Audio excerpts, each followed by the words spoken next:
Hai, apa kabar teman-teman? Selamat datang ya di Juragan DevNet YouTube channel, Journey to the DevNet Expert. Sebelum kita mulai, alangkah baiknya untuk subscribe channel ini ya, agar kalian dapat update dari setiap video terbaru dari Juragan DevNet. Langsung aja kita mulai.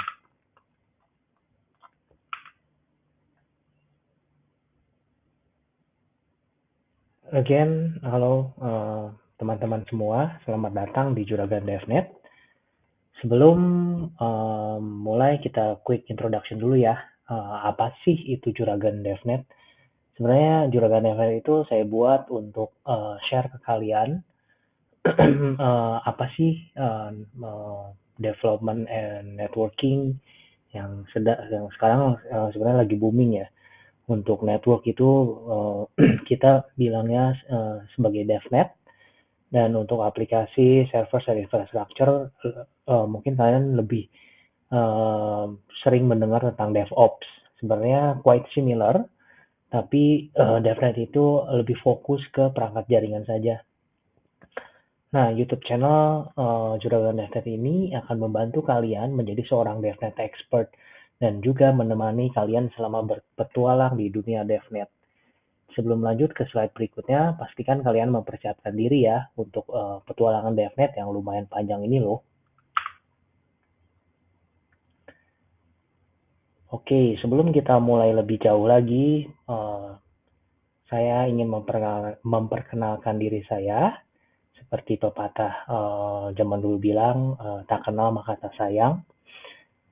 Let me introduce myself. Ya, nama saya Hari Wijaya. Uh, Kalian bisa panggil saya Harry. Ya, saya adalah seorang network consulting engineer di salah satu perusahaan penyedia perangkat jaringan terbesar di dunia.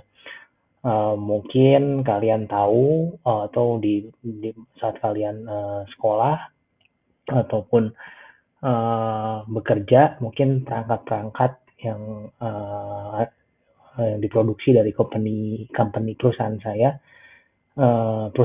tempat bekerja itu ada di sekitar kalian. Saat ini saya menetap di Singapura dan memiliki pengalaman kerja di bidang jaringan, IT networking lebih dari 10 tahun.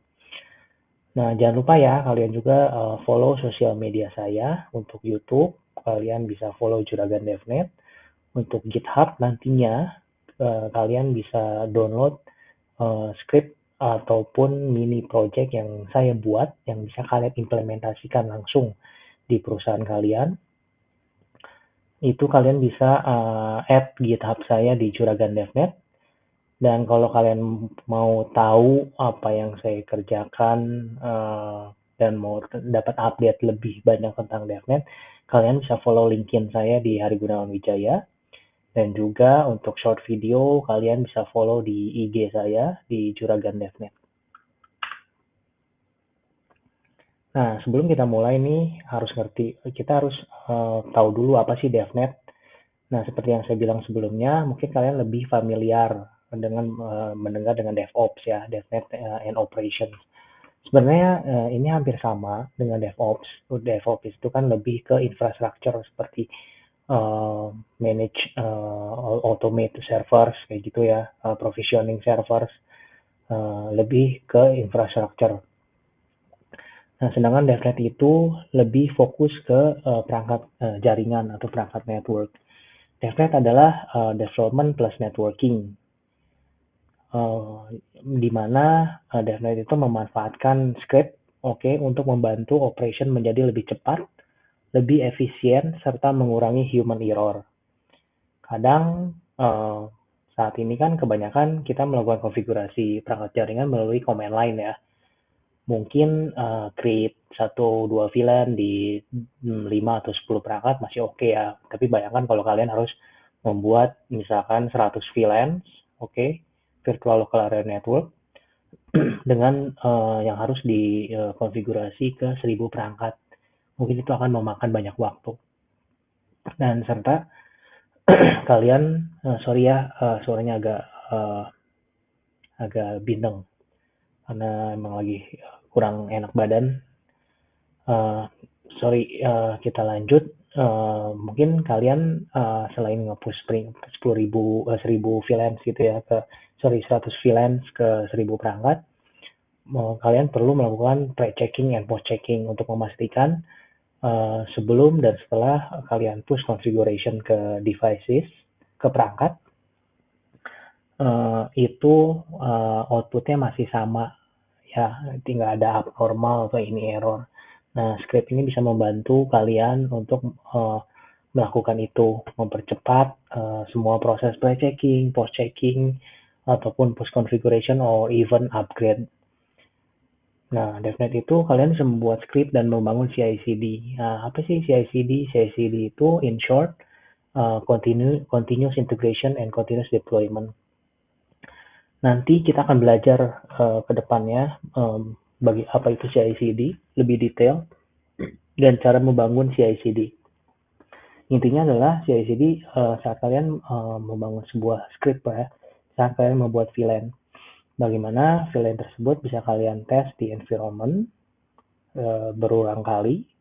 Setelah semua diverifikasi script kalian aman, oke, untuk infrastruktur, kalian bisa deploy aplikasi itu ke aplikasi itu untuk push VLAN di production. Nah, saat nanti ada tim lain, misalnya teman Anda atau siapapun ingin nge-push another VLAN, nah orang teman Anda itu nggak perlu lagi bikin script yang lain gitu loh, nggak perlu bikin script yang baru. Kalian bisa menggunakan script yang sudah ada, yang sudah lulus CI/CD proses untuk di reutilize atau digunakan kembali. Atau even aplikasinya kalau misalnya ada kekurangan, kalian misalkan hanya bikin VLAN ya, tapi kalian mau nambah namingnya, nah kalian bisa tambahkan tuh feature naming di VLAN tersebut. Dan circle CI/CD ini bisa melakukan enhancement juga di sisi aplikasi kalian. Intinya bagaimana kalian menggunakan script ini repetition ya, berulang kali kalian bisa menggunakan script ini. Nah, DevNet itu adalah network automation and orchestration. Apa sih network automation? Network automation itu yang sebelumnya saya bilang, gimana kita nge-push konfigurasi, bagaimana kita mengotomasi network devices dengan script. Nah, orchestration itu lebih ya, salah satu fungsi network orchestration itu adalah bagaimana kita bisa memprovisioning memprovisioning perangkat network. Salah satu contohnya untuk network automation, kalian nggak bisa melakukan provisioning, misalkan melakukan konfigurasi IP address di atau IP address management atau enable SSH gitu ya, di perangkat yang pure fresh install. Nah, dengan orchestration ini kalian bisa melakukan provisioning. Provisioning itu seperti apa? Kalian dengan perangkat yang fresh, belum ada konfigurasi apapun, kalian nggak bisa dong SSH ke device itu.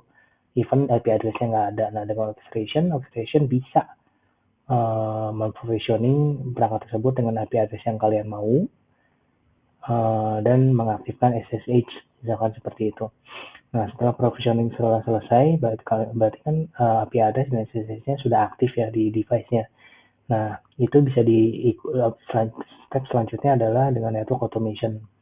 Kalian bisa SSH ke perangkat dengan IP address yang sudah ada dan push konfigurasi yang kalian mau implementasikan. Kita lanjut ke video berikutnya.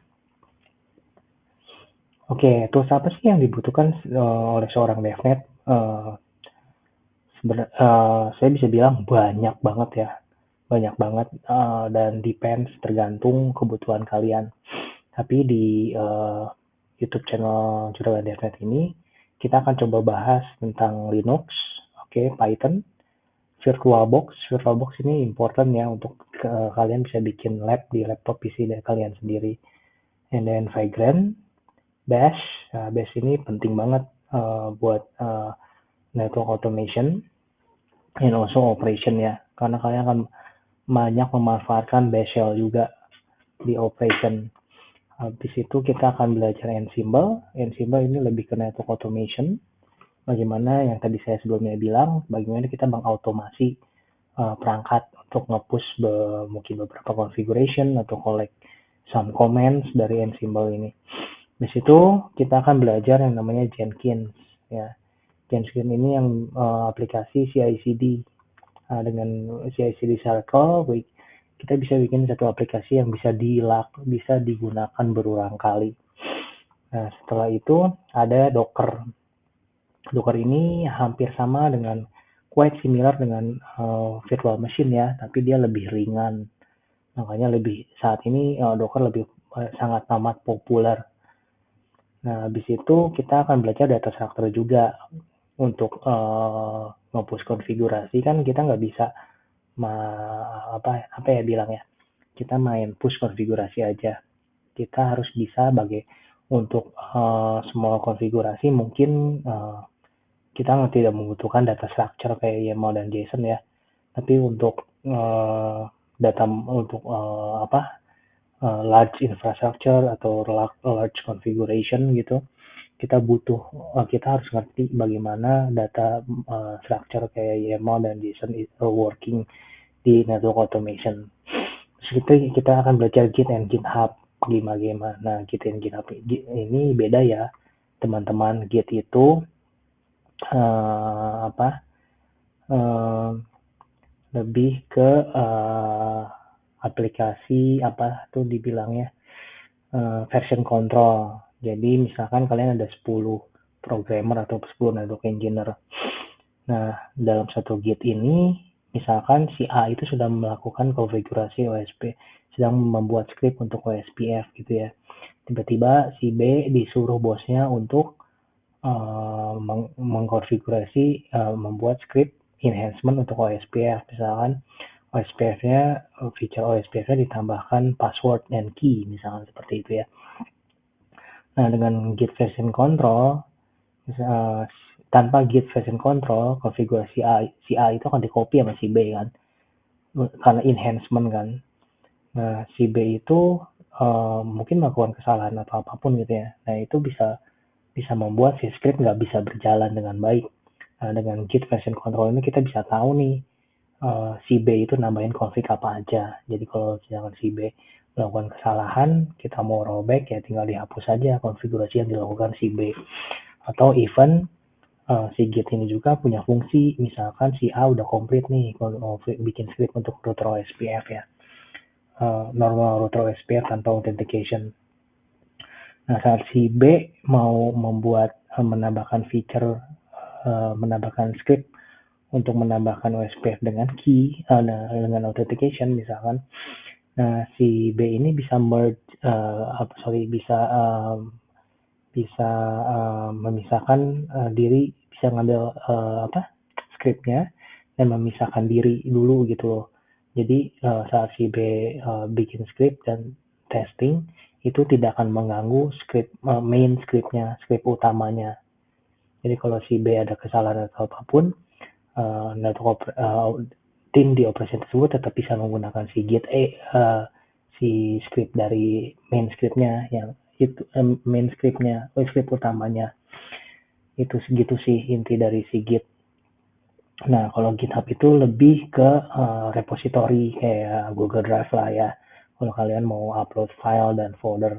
Tapi kalau di GitHub ini repositorinya lebih ke what we call script ya, lebih ke script. Tuh dengan satu kita bisa bilangnya centralized repository ya, repository sentral. Jadi saat si A bilang, saya udah selesai nih dengan script konfigurasi router OSPF seperti itu. Nah, nanti si B ini bisa download script A-nya ini dari GitHub repository itu, dan dia bisa melakukan pemisahan diri, dan dia bisa melakukan penambahan konfigurasi yang dia mau. Itu fungsi dari GitHub. Nah, Terraform sebenarnya punya fungsi hampir quite similar dengan Ansible ya. Terraform punya kemampuan juga buat network automation, tapi Terraform ini lebih lebih terkenal dengan kemampuannya untuk provisioning. terutama kebanyakan sangat banyak digunakan di cloud. Nah, Postman. Nanti kita akan belajar Postman juga, bagaimana kita mengetahui Path API dari suatu perangkat. Postman sangat amat membantu sih untuk tahu bagaimana cara kita collect data API melalui API dengan data apa yang kita mau, gitu, seperti itu. Kita akan belajar Wireshark juga. Di sini Wireshark kita akan belajar basic bagaimana TCP paket, SSL, seperti ya client and server communication, three-way handshake kayak gitu. Lebih ke mau troubleshooting ya. Di situ kita ada beberapa aplikasi juga yang bisa free kayak Nornir, Netbox, dan untuk network monitoring kita akan belajar Grafana juga. Gimana kita bikin network monitoring dashboard, sesuai apa yang kita mau. Dan masih banyak lagi aplikasi-aplikasi yang kita akan bahas di Juragan DevNet ini. Nah, selain itu ada mini project juga loh. Jadi kalian tonton video belajarnya, tonton video learning untuk teknologi tertentu. Setelah itu kita akan coba bikin mini project. Misalkan saat kalian tonton Python, kita akan coba bikin mini project Python. Kalian bisa download mini projectnya dari GitHub Juragan DevNet nanti ya, nggak sekarang. Nah, setelah kalian download, kalian bisa tes. Kalian bisa tes di laptop, PC, atau lab kamu sendiri ya, sesuai dengan video, instructor di mini project tersebut. Nah, setelah tes, kalian bisa implementasikan nih di production. Tapi tolong lakukan, kalau kalian mau melakukannya di production environment, pastikan kalian dapat izin bos kamu dulu ya. Pastikan kalian tes many times, beberapa kali, sebelum kalian benar-benar confident untuk implementasi di production. Dan mini project ini kalian bisa download dan kalian bisa modifikasi sesuai yang kalian mau. Apa sih tujuannya? Pertama sih biar kamu lebih baik ya, karena kamu bisa satu step di depan, di mana kamu lebih bisa mengerti apa itu network automation, dan of course bisa show off juga ya depan teman-teman dan bos kamu. Thank you sudah menonton ya. Jangan lupa di subscribe. Habis ini kita akan mulai video learning dan mini projectnya satu persatu. Untuk mini project mungkin kita akan lakukan seminggu sekali. Terima kasih teman-teman.